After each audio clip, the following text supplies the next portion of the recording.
Is there a deeper strategic reason behind Israel's sudden focus on portraying Iran's missile arsenal as depleted?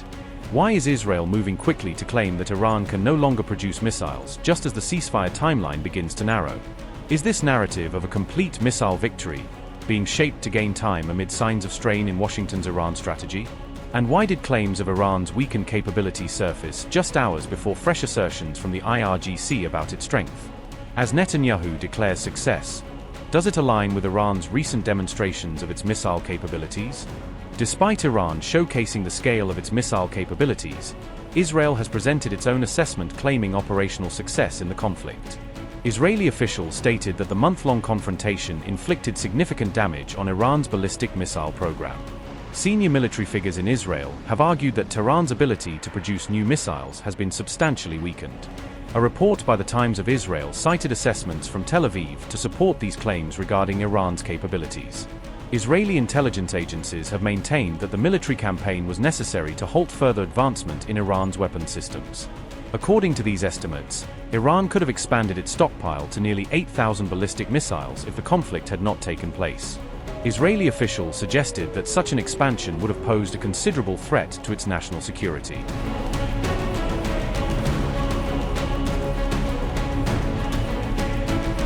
At the same time, Israel has indicated that Iran may attempt to restore its missile capabilities in the near term. Assessments suggest that Tehran could potentially rebuild key elements of its program within a relatively short time frame. In response, Israel is reportedly advocating for restrictions on Iran's missile development through U.S. engagement. Israeli officials have also raised concerns that allied countries could assist Iran in replenishing its capabilities. However, an Iranian source cited by the Times of Israel stated that its missile program is not open to negotiation. Iran has also pointed to recent tensions in the Strait of Hormuz as a factor in its stance toward further discussions with the United States.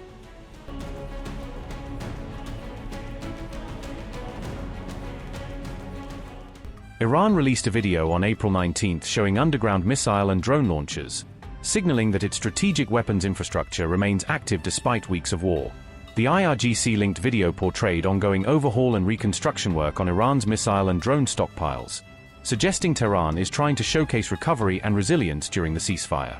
IRGC Aerospace Force Commander Saeed Majid Mousavi said the replenishment of arms had been accelerated, according to reporting cited by Iranian outlets. Mousavi said the pace of replenishing weapons increased during the ceasefire period, indicating that Iran used the pause to restore parts of its arsenal. His remarks were reported by WANA and Press TV just ahead of the expected expiry of the ceasefire window. Saeed Majid Mousavi said, and I quote, "Iran's speed in updating and reloading missile and drone launchers have surpassed even its pre-war pace. We are aware that the enemy is incapable of creating such conditions for themselves during the ceasefire. Since the ceasefire began on April 11th, the United States has had to bring in ammunition from the other side of the world in a trickle. They have lost this phase of the war as well. They have lost the Strait, they have lost Lebanon, and they have lost the entire region." Unquote. Mousavi's claims came after US media reports argued that Iran still retained the ability to sustain its missile capability despite the conflict. The Wall Street Journal, citing US intelligence assessments, reported that Iran still has thousands of ballistic missiles in reserve. Those missiles could reportedly be pulled out of hiding or retrieved from underground sites, reinforcing concerns that Iran's strike capacity was not eliminated. President Donald Trump announced that the US military carried out the seizure of the Iranian vessel on April 19. The US military also released footage showing Navy fire hitting the cargo ship while it was out at sea. According to reports, a US missile destroyer intercepted the ship as it allegedly attempted to head toward Iran. The Iran-flagged vessel was said to be traveling toward Bandar Abbas port when it was stopped, according to the US military. US officials say the ship ignored communications for more than 6 hours, which led forces to take action. The destroyer then reportedly ordered the crew to evacuate the engine room before opening fire to disable the vessel. Several shells from the warship's 5-inch Mk-45 gun struck the engine area, leaving the ship immobilized in the water. US troops later boarded the Iranian vessel and took control without meeting any further resistance. The ship is now in US custody following the operation, according to US Central Command. US officials say the vessel was taken into custody after it allegedly tried to break a US blockade on Iranian ports. Iran has strongly condemned the operation as armed piracy and theft, and has vowed retaliation over what it calls a violation of the truce. Donald Trump said, and I quote, "Today, an Iranian-flagged cargo ship named Tuska, nearly 900 feet long and weighing almost as much as an aircraft carrier, tried to get past our naval blockade, and it did not go well for them." The U.S. Navy guided missile destroyer USS Spruance intercepted the Tuska in the Gulf of Oman, and gave it a fair warning to stop. The Iranian crew refused to listen, so our Navy ship stopped them right in their tracks by blowing a hole in the engineer room. Right now, U.S. Marines have custody of the vessel. The Tuska is under U.S. Treasury sanctions because of its prior history of illegal activity. We have full custody of the ship, and are seeing what's on board.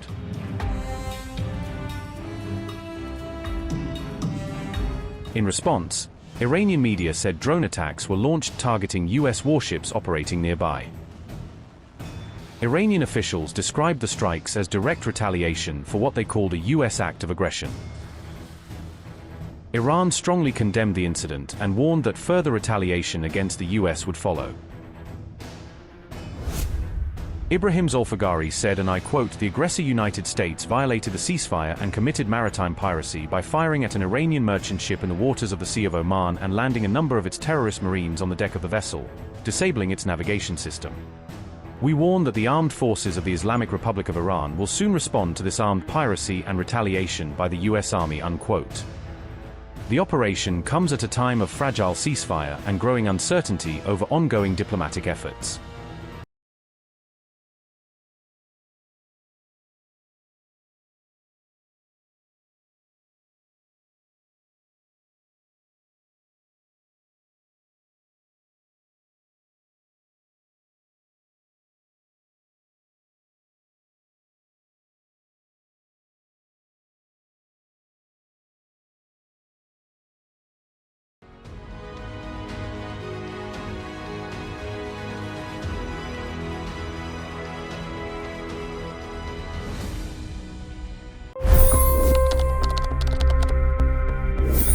$25 crore गरीब गरीबी को परास्त करके बाहर निकले। For the good of our nation, let's work together and let's truly make America great again. The fastest news breaks. Requested PM saying that look, you will have to speak to Putin and to Zelensky. The biggest newsmakers. The relationship with India is probably the most important bilateral relationship the U.S. will have for the rest of this century. The capital delivered quite an election result today. Expert analysis. The million-dollar question today is how to stop this dance of death. Ground reports. I'm standing at the crossroad of the Kumbh Mela. Behind me are more than 100 entry guards. Long-form interviews. Exclusionary politics is reflected in Manipur case as well. You don't bother because this is a small state.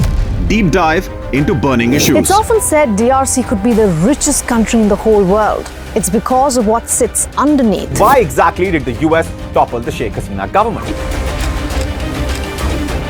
HD videos. We don't just break news, we break it down.